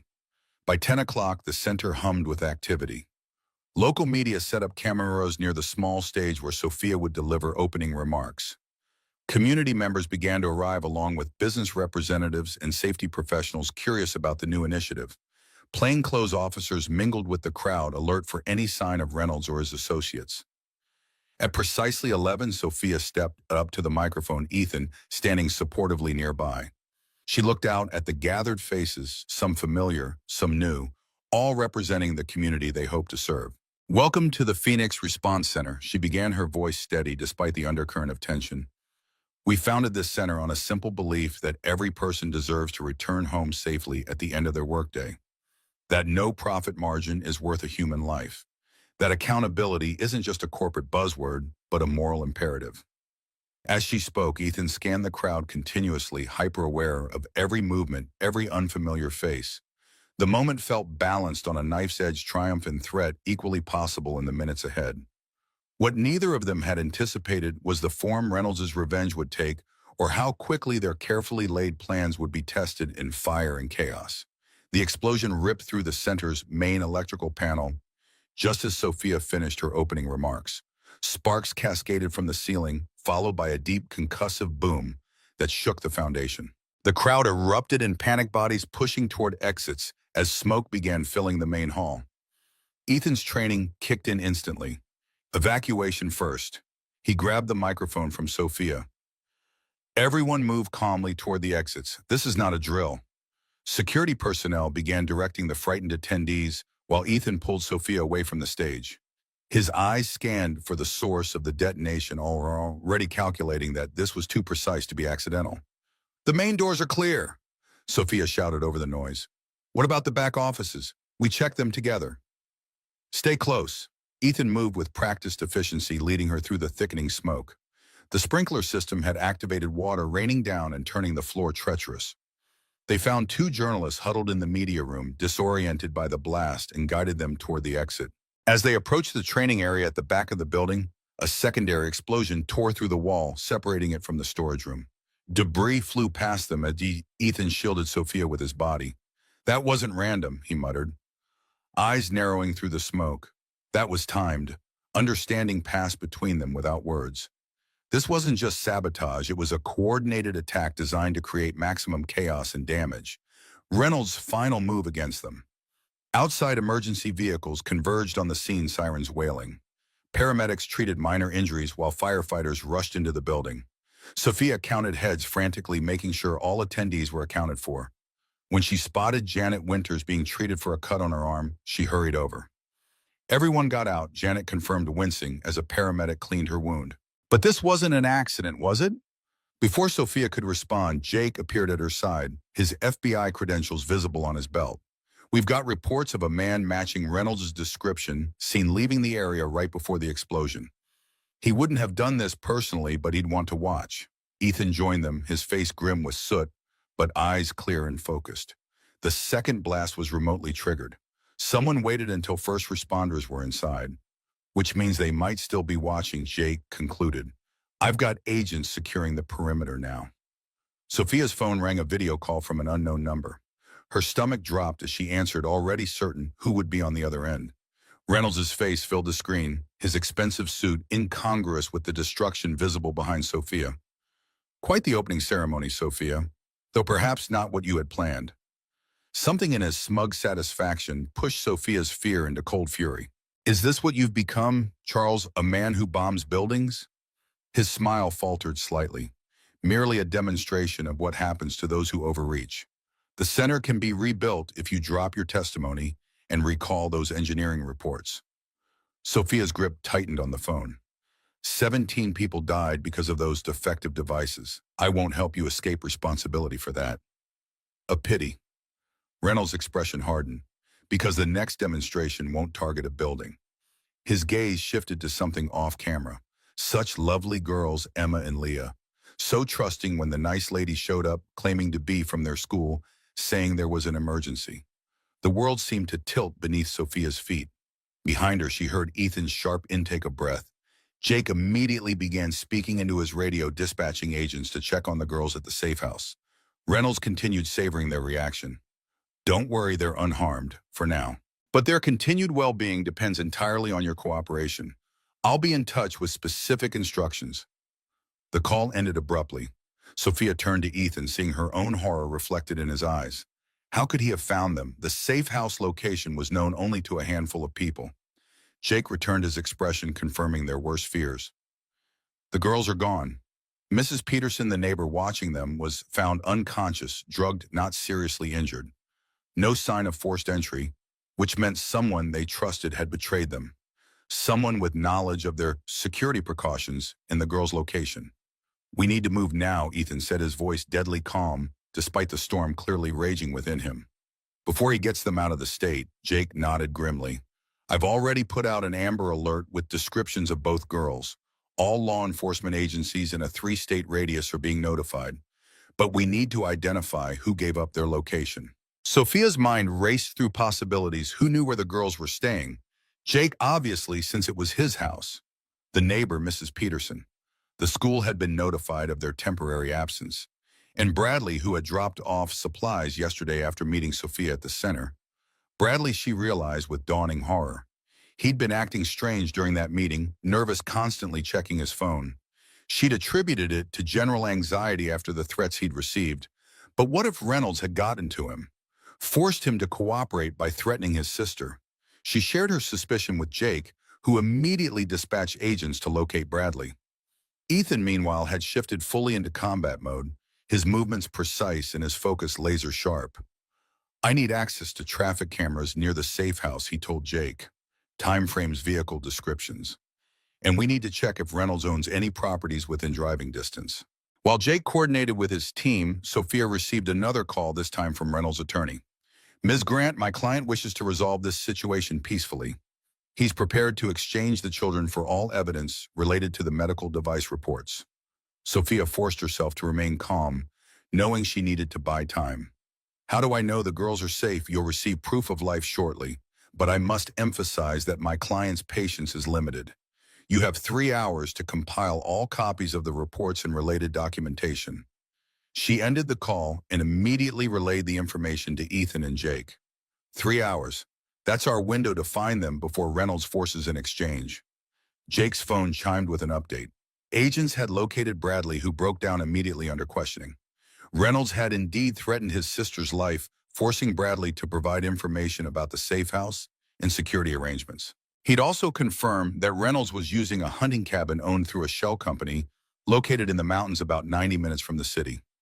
Ethan was already moving toward Jake's SUV. I know those mountains. If that's where he's holding them, there are only a few access roads.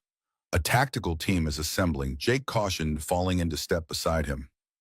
We should wait for backup. Ethan's expression brooked no argument. My daughter is with that monster. I'm not waiting. Sophia joined them at the vehicle, her business suit now streaked with soot and water from the sprinklers, her CEO polish stripped away by urgency and fear. I'm coming too. The drive to the mountains passed in tense silence, broken only by updates from Jake's team. Satellite imagery had confirmed activity at the cabin, including 2 vehicles and what appeared to be a private security detail, 3 armed men patrolling the perimeter. They're professionals, Jake warned, as they approached the area, pulling onto a forestry road that would bring them within hiking distance of the cabin without being detected. Former military or law enforcement. Reynolds isn't taking chances. Ethan checked the tactical vest Jake had provided from his trunk, adjusting the straps with practiced efficiency. Neither am I. Jake outlined the approach plan while they prepared. The tactical team would be 20 minutes behind them, but Ethan insisted they couldn't wait. They would conduct reconnaissance, establish the girls' location within the cabin, and prepare for extraction. No engagement unless absolutely necessary until backup arrived. As they hiked through the dense forest, keeping low and moving quietly, Sophia's mind filled with images of Emma and Leah, frightened, confused, wondering why no one had come for them yet. The thought fueled her determination, pushing her forward despite her inappropriate footwear and the rough terrain. They reached the observation point Jake had identified from satellite imagery, a ridge overlooking the cabin with sufficient tree cover to conceal their presence. Through binoculars, they could see the 3 guards stationed strategically around the property. The cabin itself was larger than Sophia had expected, with a wraparound porch and multiple rooms visible through windows. Movement behind one of those windows caught her attention. 2 small figures seated at what appeared to be a dining table, an adult female figure standing nearby. Sophia handed the binoculars to Ethan, her hand trembling slightly. Second window from the right, she whispered, "It's them." Ethan studied the scene, his expression revealing nothing but his white-knuckle grip on the binoculars, betraying his emotion. They look unharmed. Woman with them appears to be armed. Guards rotating positions every 15 minutes. Jake received confirmation that the tactical team was now 10 minutes out. "We hold position until they arrive," he insisted. "Going in against those odds risks the girls." Ethan's gaze remained fixed on the cabin. "We don't have the luxury of waiting. If Reynolds realizes law enforcement is closing in, he might move them. Or worse." Before Jake could respond, his radio crackled with an urgent update. Reynolds had been spotted en route to the cabin, estimated arrival in less than 5 minutes. The tactical team was being delayed by a downed tree across the access road, possibly placed deliberately. Decision point. Ethan murmured the military term hanging between them. With Reynolds arriving, the situation would change rapidly. Once he was inside, extracting the girls would become significantly more complicated. Sophia stared at the cabin, at the small figures of Emma and Leah visible through the window. Everything they had built, the center, their partnership, the fragile new life they were creating, hung in the balance of the next few minutes. "I have an idea," she said suddenly, the outline of a plan forming in her mind. "Reynolds doesn't know we found them. He's expecting me to agree to the exchange." Ethan caught on immediately. "You make contact, keep him talking, distracted. While you go in from the rear," Sophia confirmed. "The guards are focused outward. If they believe I'm still negotiating, they won't be expecting an extraction attempt."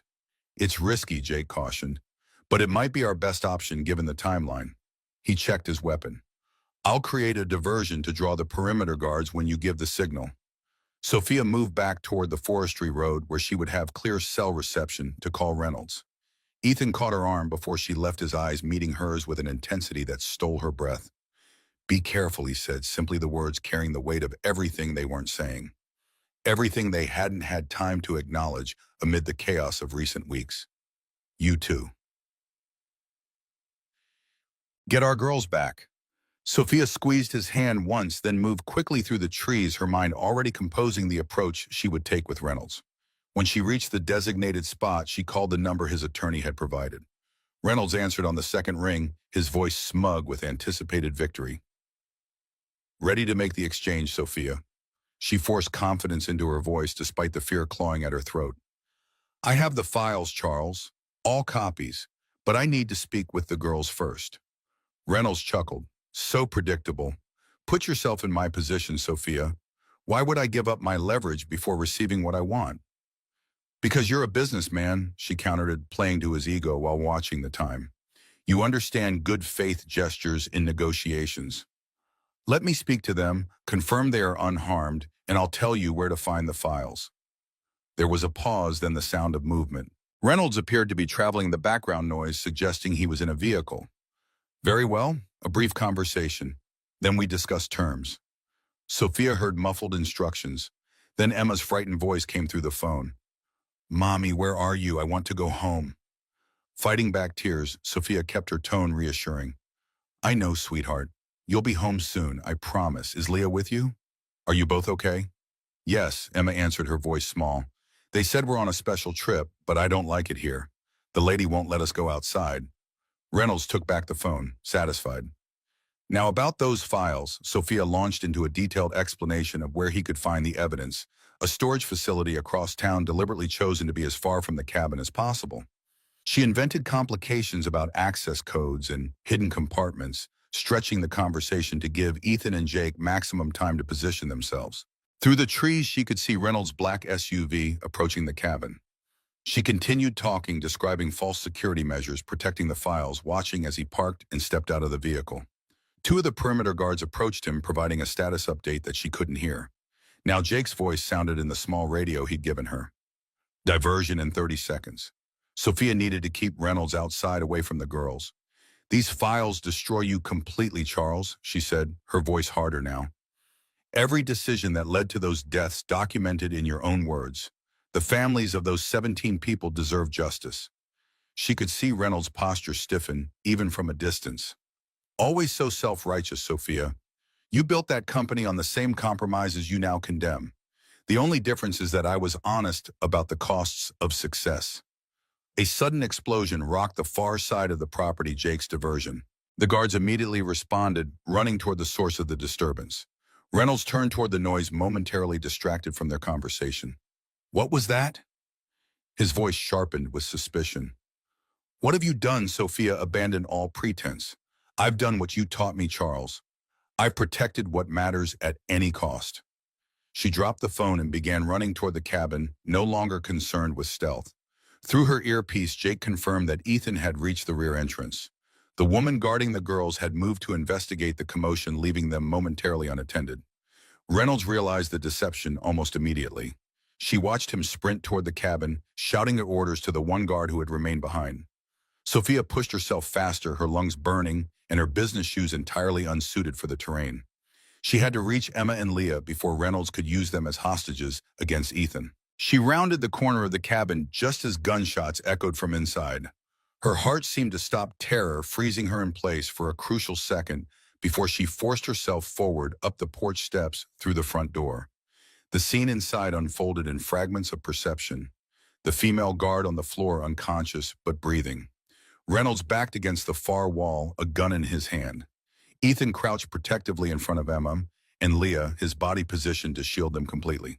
It's over, Charles, Sophia called out, drawing his attention away from Ethan and the girls. Law enforcement is surrounding the property. There's nowhere to go. Reynolds' face contorted with rage, the composed executive facade crumbling entirely. You've destroyed everything I built. Everything we built. No, Sophia took a careful step forward. You destroyed it when you decided profit was worth more than people's lives. For a moment, the outcome balanced on a knife's edge. Reynolds' finger tightened on the trigger, his gaze darting between Sophia and Ethan. Then the tactical team burst through both entrances, weapons trained on Reynolds, shouting commands. He hesitated only briefly before dropping his gun, the fight leaving him as he realized the futility of resistance. Ethan gathered both girls into his arms as officers secured Reynolds. Emma broke free immediately, running to Sophia with tears streaming down her face. Mommy, you came! Sophia knelt, embracing her daughter fiercely, relief washing through her in a wave so powerful it nearly brought her to her knees. Of course I came. I will always come for you no matter what. Over Emma's shoulder, her eyes met Ethan's as he held Leah close. The connection between them transcended words, gratitude, respect, and something deeper that had been growing steadily, despite all attempts to deny it. Jake supervised Reynolds' arrest personally, reading him his rights as agents led him to a waiting vehicle. Additional charges will be filed for kidnapping, attempted murder, and the bombing, he informed them. He won't see freedom again for decades, if ever. The drive back to the city passed in emotional exhaustion, both girls eventually falling asleep in the back seat, their hands clasped together even in slumber. Sophia watched them in the rearview mirror, marveling at their resilience and the bond they had formed through shared experience.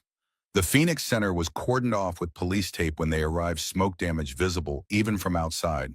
Firefighters had contained the blaze, but significant portions of the interior were destroyed. The dream they had built together stood damaged, but not defeated, much like themselves. "We'll rebuild," Ethan said quietly, standing beside her as they surveyed the damage. "Better and stronger." Sophia nodded, finding unexpected peace despite the destruction. The center was just a building.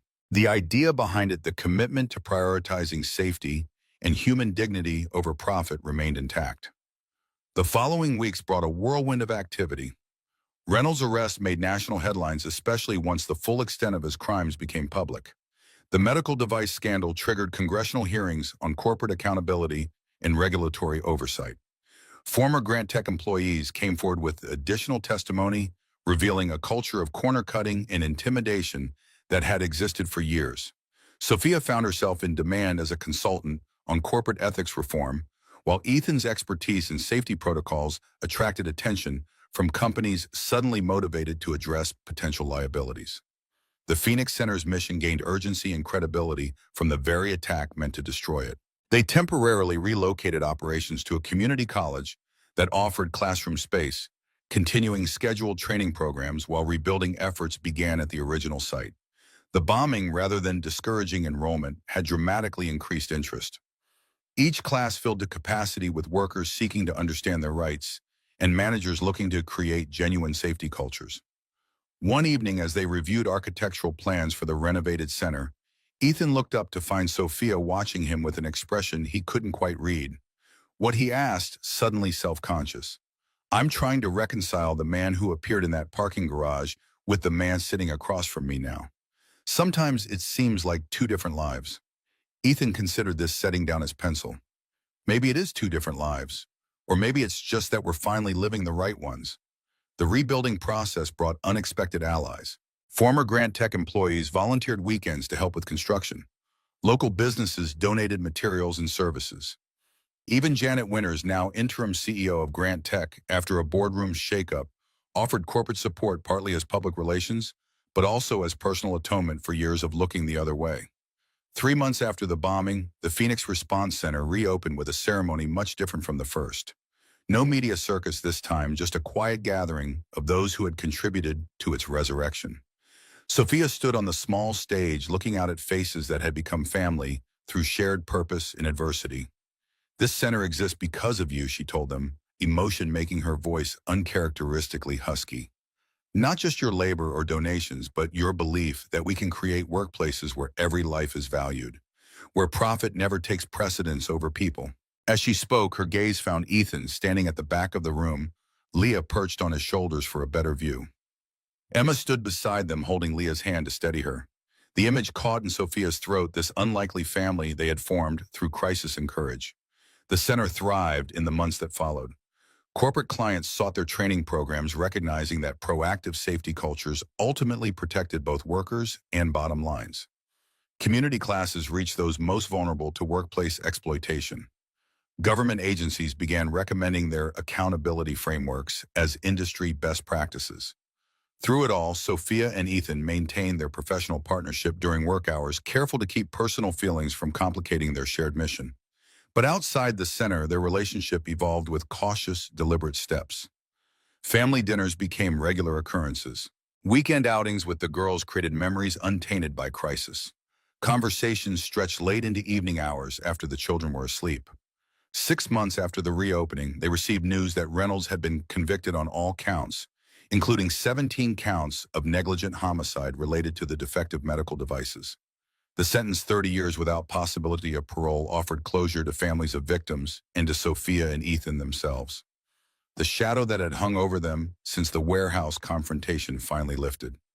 That evening, they took the girls for ice cream to celebrate, though they framed it as simply a special treat rather than explanation of the legal proceedings still beyond childish understanding.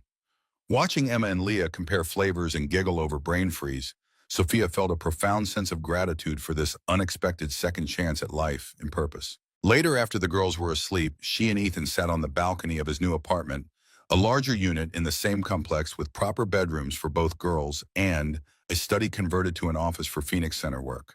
The night was clear, stars visible despite the city lights spread below them. "Do you ever miss it?" Ethan asked suddenly.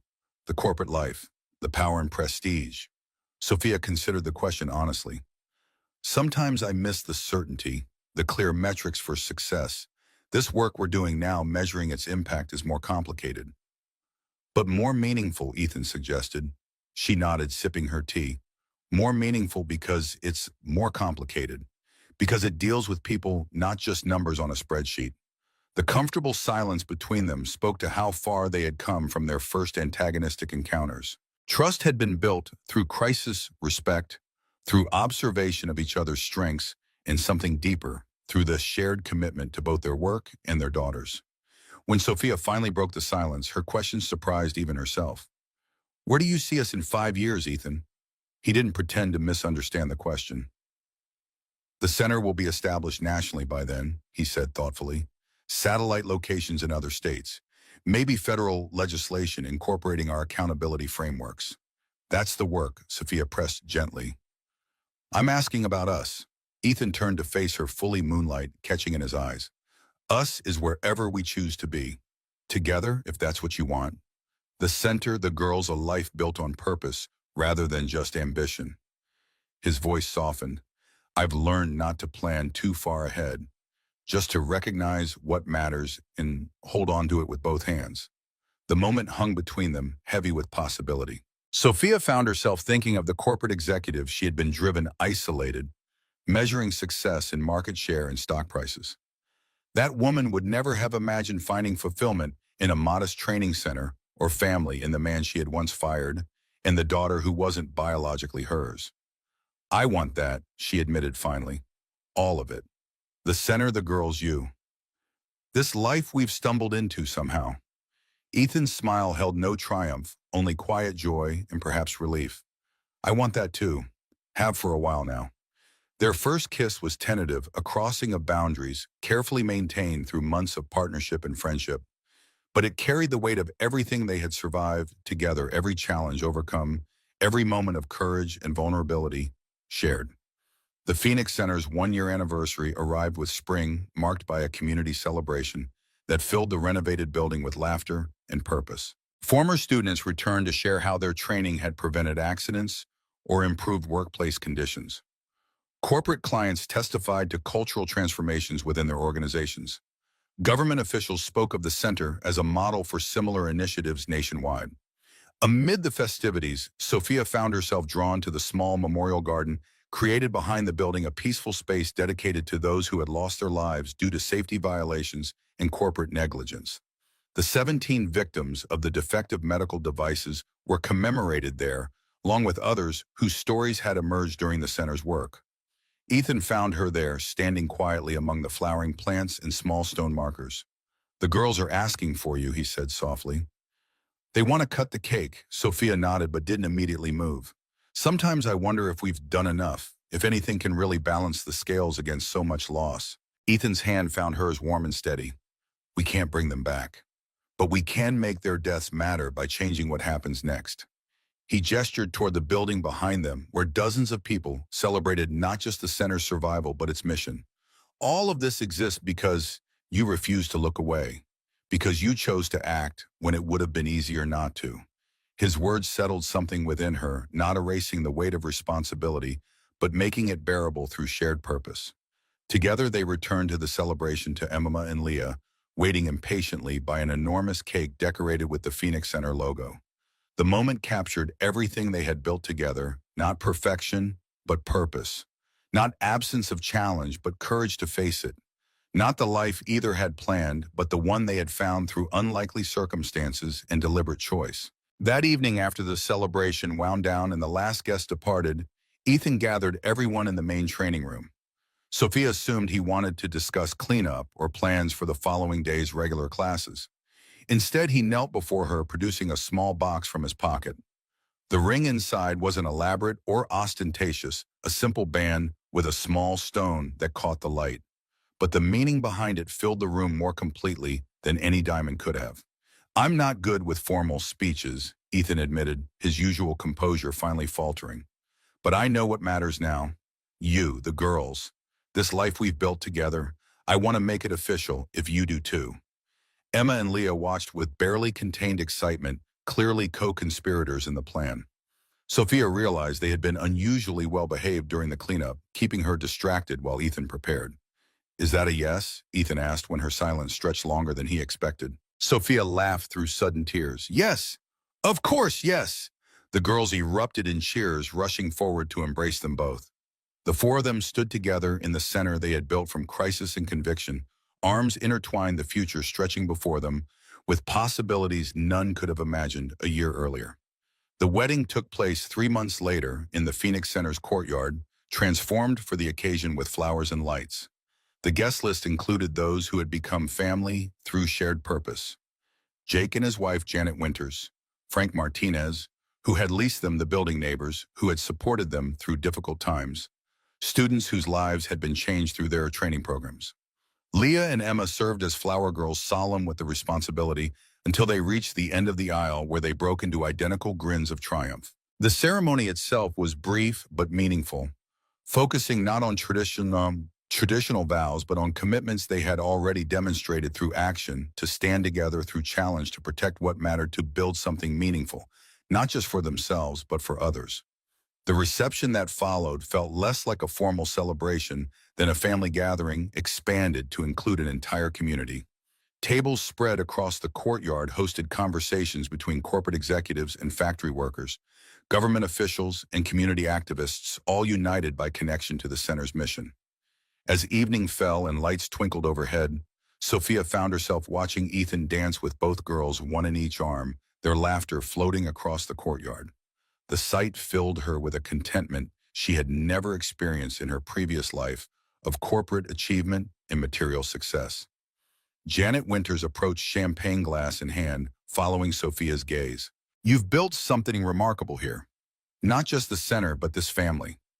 Sophia smiled, accepting the compliment with a deflection, another change from her former self. Thank you. Though I think it built us as much as we built it. Janet nodded thoughtfully. Grant Tech is implementing your accountability frameworks across all facilities now. Reynolds' replacement is serious about reform. That's good to hear. Sophia meant it sincerely, having made peace with her former company and role. The work matters more than who gets credit for it.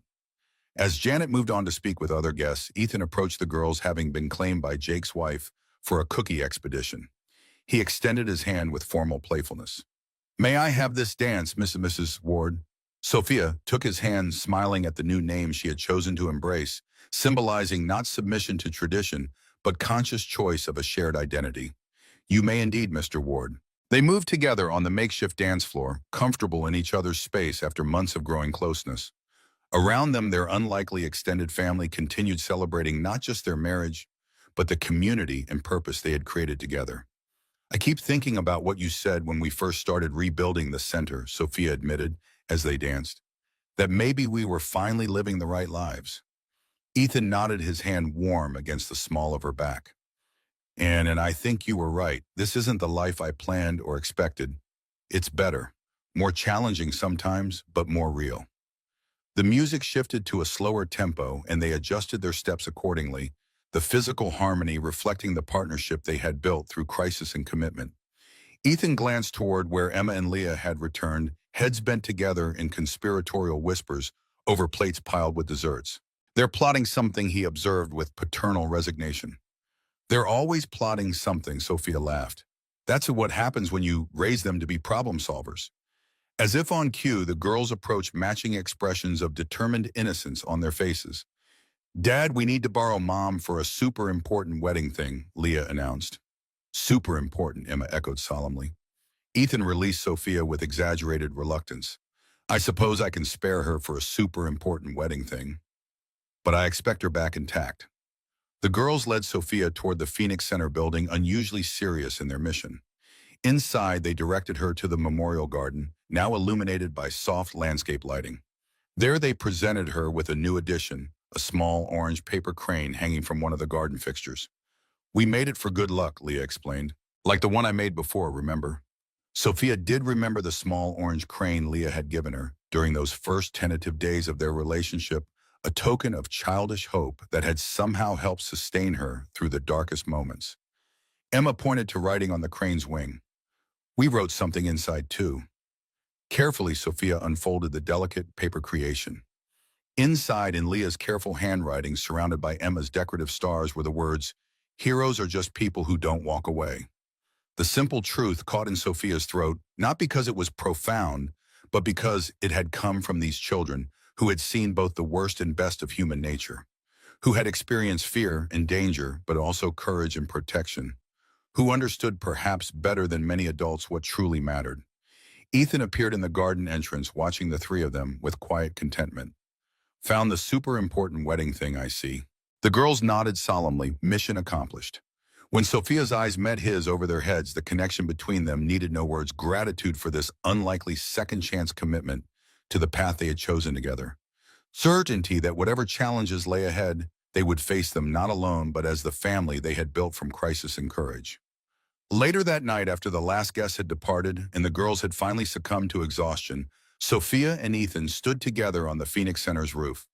Below them, the city lights stretched to the horizon, countless lives intersecting in ways both ordinary and extraordinary. Above them, stars punctuated the darkness, constants in a changing world. Quite a year, Ethan mused his arm around her waist. Quite a lifetime, Sophia corrected gently, with hopefully many more good years ahead. The orange paper crane sat on the ledge beside them, a fragile symbol of resilience and hope. Like the mythical phoenix that had given their center its name, they had emerged from destruction, not unchanged but renewed stronger, for having been broken wiser, for having lost their way, more complete, for having found each other against all odds. This is just the beginning, Ethan said, his voice carrying certainty born not of naivety, but of hard-won experience. The real work is still ahead of us. Sophia leaned into his embrace, accepting both the challenge and the promise his words contained. Then it's a good thing we're not doing it alone. The night air carried the scent of new beginnings, fresh paint from the renovated center, blooming flowers from the memorial garden, possibility unfurling like the pages of a story still being written. Not a perfect ending, for there was no such thing in lives honestly lived, but a perfect moment to be treasured even as they moved forward into whatever came next. Their journey had begun with violence and fear in an underground parking garage, a CEO in danger, a former employee risking everything to help two single parents trying to protect their daughters in a dangerous world. It continued now with purpose and hope, with a center dedicated to preventing others from suffering similar fates, with a family forged through crisis and choice. Heroes are just people who don't walk away. The children's wisdom echoed in Sophia's mind as she gazed out at the city before them.